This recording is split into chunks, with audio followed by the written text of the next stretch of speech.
Assalamualaikum dan selamat sejahtera, terutamanya kepada Dr. Nan Zakiah binti Megat Ibrahim. Saya mewakili kumpulan 11 iaitu Tim Seremban. Pertama sekalinya saya ingin mengucapkan terima kasih kepada pihak doktor kerana memberi ruang dan peluang bagi kumpulan kami untuk membuat satu pembentangan tugasan yang membawa tajuk Teori Komunikasi Massa. Pertama sekali, sebelum memulakan pembentangan kumpulan kami, terlebih dahulu saya ingin memperkenalkan ahli kumpulan Tim Seremban. Untuk pengetahuan doktor, kekuatan Tim Seremban terdiri daripada 5 orang yang diketuai oleh Muhammad Amir Fauzan bin Azhari, Muhammad Aidil Azhar bin Rosli, Ahmad Ashraf bin Muhammad Fazil, Muhammad Ainuddin bin Muhammad Fuad dan saya sendiri Muhammad Nabil bin Huzairi. Okey, baiklah, kita pergi kepada pendahuluan dulu. Komunikasi ini adalah satu elemen yang penting dalam kehidupan seharian manusia. Ianya sama seperti keperluan asas, iaitu seperti makanan dan juga tempat tinggal. Dalam kehidupan seharian manusia ni, jika kita tiada satu komunikasi yang lengkap, maka hidup manusia ni akan menjadi kosong dan juga tidak bermakna. Seterusnya, komunikasi ini adalah satu proses penyampaian maklumat dari seorang individu kepada individu yang lain. Ianya akan menjadi sempurna apabila maklumat atau mesej yang ingin disampaikan itu mudah difahami oleh si penerima mesej. Teori komunikasi ini perlu merupakan satu cara yang digunakan dalam berkomunikasi, iaitu dalam usaha untuk menerangkan serta meramalkan mengenai komunikasi itu sendiri. Komunikasi ini dapat membantu dalam memberi pemahaman kepada individu yang terang dan juga jelas dalam mengatur serta membuat satu kesimpulan terhadap satu tindakan yang diambil. Assalamualaikum warahmatullahi wabarakatuh.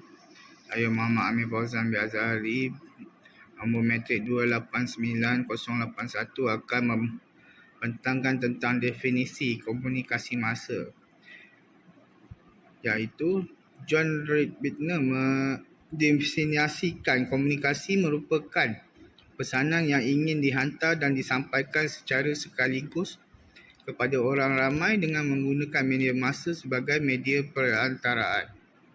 Yang kedua, Gardner mendefinisikan komunikasi massa adalah pengeluaran dan pengedaran yang mempunyai asas dalam teknologi institusi aliran mesej yang berterusan. Manakala Malesky pula mendefinisikan satu bentuk komunikasi yang dapat menyampaikan kenyataan secara terbuka melalui media penyebaran teknikal secara tidak langsung dan berwatak sehala. Seterusnya, Fredson pula menyatakan bahawa komunikasi yang ditujukan kepada sejumlah populasi yang berasal dari berbagai kelompok.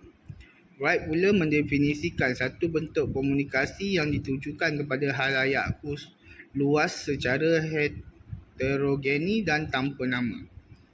Seterusnya, Peirce pula menyatakan bahawa satu proses yang berlaku antara individu, sekumpulan orang atau organisasi yang boleh mencipta mesej dengan menghantarnya melalui beberapa jenis media kepada khalayak yang besar secara heterogen dan tanpa nama. Dan akhir sekali, Jalaluddin Rahmat pula mendefinisikan komunikasi massa merupakan salah satu jenis komunikasi yang ditujukan kepada beberapa khalayak yang disebarkan melalui media cetak, majalah, surat khabar, elektronik, televisyen dan juga radio.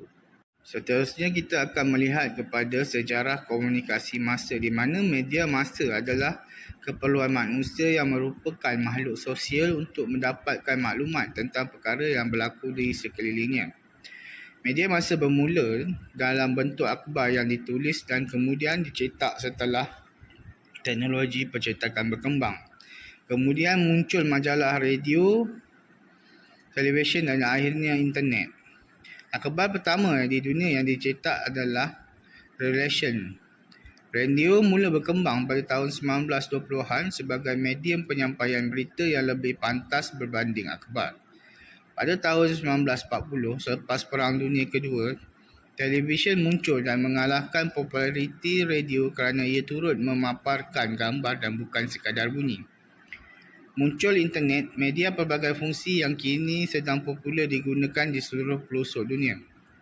Internet menggabungkan paparan teks, imej, bunyi dan video dengan menawarkan akses mudah, kos yang lebih rendah dan liputan yang lebih pantas dan lebih luas. Seterusnya adalah komponen komunikasi massa. Terdapat 3 komponen utama komunikasi massa iaitu komunikator yang bertindak sebagai penyampai informasi kepada komunikator iaitu masyarakat yang menggunakan pelbagai saluran sama ada media cetak ataupun elektronik. Mereka adalah pemilik informasi seperti penulis, editor, pembaca berita, produser di dalam sesebuah organisasi atau jaringan media dan bukan di bawah kuasa individu iaitu contohnya RTM, TV3, Utusan Malaysia merupakan salah satu komunikator di Malaysia. Yang kedua adalah isi dan kod mana merupakan mesej dalam komunikasi massa yang termasuk 5 jenis iaitu berita dan informasi, analisis, pendidikan, sosial, hubungan sesama manusia, iklan, jualan dan juga hiburan.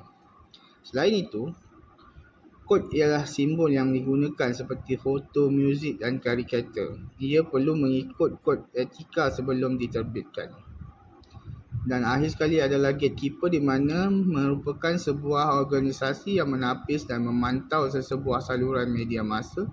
Contohnya seperti reporter, editor, director dan juga mereka akan memastikan isi dan kod tersebut sesuai untuk disiarkan. Okey, kita akan masuk kepada sambungan komponen komunikasi massa.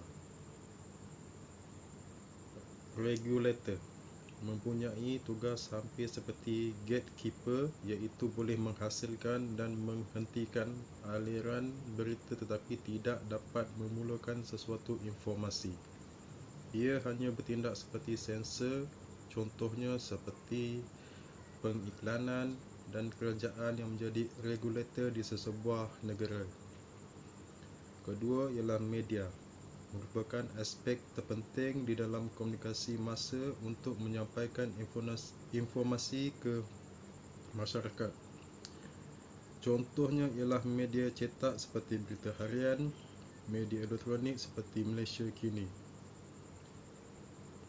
Dan ketiga, komponen terpenting di mana informasi atau mesej perlu disampaikan kepada komunikan oleh komunikator. Contohnya, komunikator terdiri daripada individu yang memiliki pengalaman yang sama, audiens berjumlah besar serta bersifat heterogen dan onion. Filter disebut sebagai penapis atau penyaring dari info yang baik maupun yang tidak baik dan tidak melanggar etika serta budaya. Mereka perlu menjaga sensitiviti masyarakat, contohnya setiap babak di dalam drama TV mestilah menyaring filem di bawah kuasa Kementerian Dalam Negeri, contohnya Civil U. Merupakan tontonan semua lapisan masyarakat. Umpan balik hasil akhir dalam komunikasi massa dan merupakan respon oleh audiens kepada komunitas. Contoh, intentional feedback terjadi kepada komunitas sedar atas keikhlafan yang di komunikasi massa dan merupakan respon oleh audiens kepada komunitas. Contoh, intentional feedback terjadi kepada komunitas sedar atas keikhlafan yang dilakukan tanpa perlu menunggu respon audiens.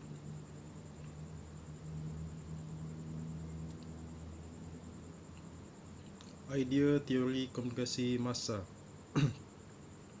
Teori pengaturan agenda, Bernard Cohen.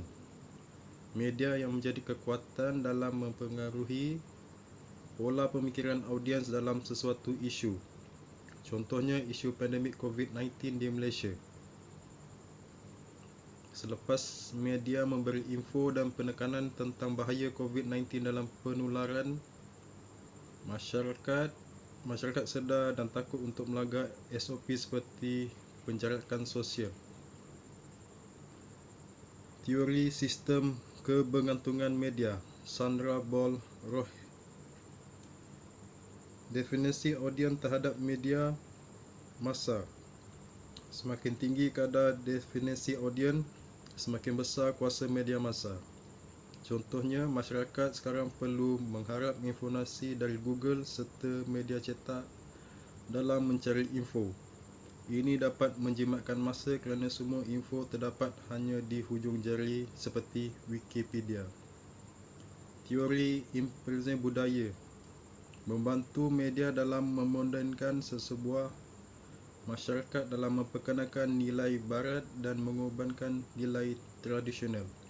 Contohnya, selepas media barat seperti MTV, iaitu syarat muzik barat yang menonjolkan cara berpakaian yang kurang sopan ke masyarakat Melayu di Malaysia seperti berpakaian seksi dan membuat masyarakat meniru gaya tersebut.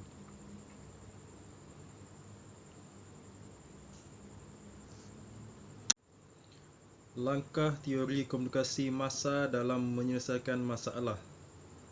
Maklumat serta informasi dapat disampaikan dan diterima melalui media massa, iaitu secara atas talian tanpa perlu bersemuka, sekaligus dapat menjimatkan masa serta kos pembelajaran. Contohnya aplikasi WhatsApp, email, Facebook dan sebagainya. Ia juga dapat membantu memudahkan urusan kehidupan sejagat. Ia memudahkan masyarakat berinteraksi secara atas talian sekaligus memupuk semangat kekitaan seperti memwujudkan WhatsApp group. Dan ia juga membantu dalam bidang akademik. Para guru menggunakan kreativiti untuk mengajar pelajar dengan menggunakan aplikasi seperti video call, Zoom meeting. Assalamualaikum dan salam sejahtera. Saya 289090 Muhammad Ainuddin bin Muhammad Fuad akan menerangkan tentang analisis teori komunikasi massa. Teori komunikasi massa terbahagi kepada dua kebaikan dan keburukan. Antaranya, kebaikannya adalah menyampaikan sesuatu informasi dengan pantas. Setiap maklumat penting perlu disebarkan dengan cepat dan pantas, terutamanya berita bencana. Contohnya, berita pandemik COVID-19 yang tersebar meluas di Malaysia. Kedua, membentuk pemikiran rakyat.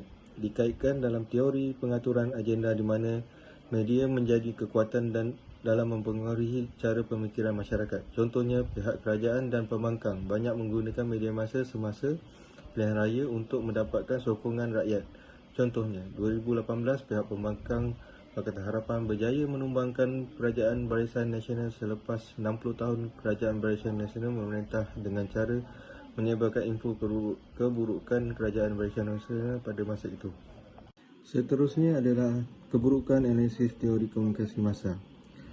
Penyebaran berita atau info palsu amat bahaya jika tular dalam masyarakat kerana ia akan menjejaskan reputasi seseorang dan lebih bahaya jika mengancam keselamatan negara. Contohnya pada 2018, isu coklat Cadbury yang mengandungi DNA khinzir, ia mencetuskan panik dalam masyarakat Melayu Islam di Malaysia. Oleh itu, pihak yang menyebarkan berita palsu perlu dihukum dengan hukuman berat. Menjadikan masyarakat lalai dan membuang masa. Disebabkan masa yang diluangkan terlalu lama oleh masyarakat dalam media massa seperti rancangan TV hiburan, ia memberikan kesan negatif kerana mereka menjadi lalai, terutama golongan muda. Mereka menjadi malas untuk menimba ilmu kerana terdedah dengan media yang tidak berfaedah seperti aplikasi TikTok yang mempunyai konten yang tidak sesuai untuk golongan remaja. Dan yang terakhir, kesimpulan. Komunikasi merupakan sesuatu yang sangat bermakna dalam kehidupan setiap individu, tidak kira daripada peringkat umur kanak-kanak maupun orang tua, kerana dengan berkomunikasi seseorang individu dapat menyampaikan serta meluahkan apa yang tersimpan dalam setiap pemikiran individu.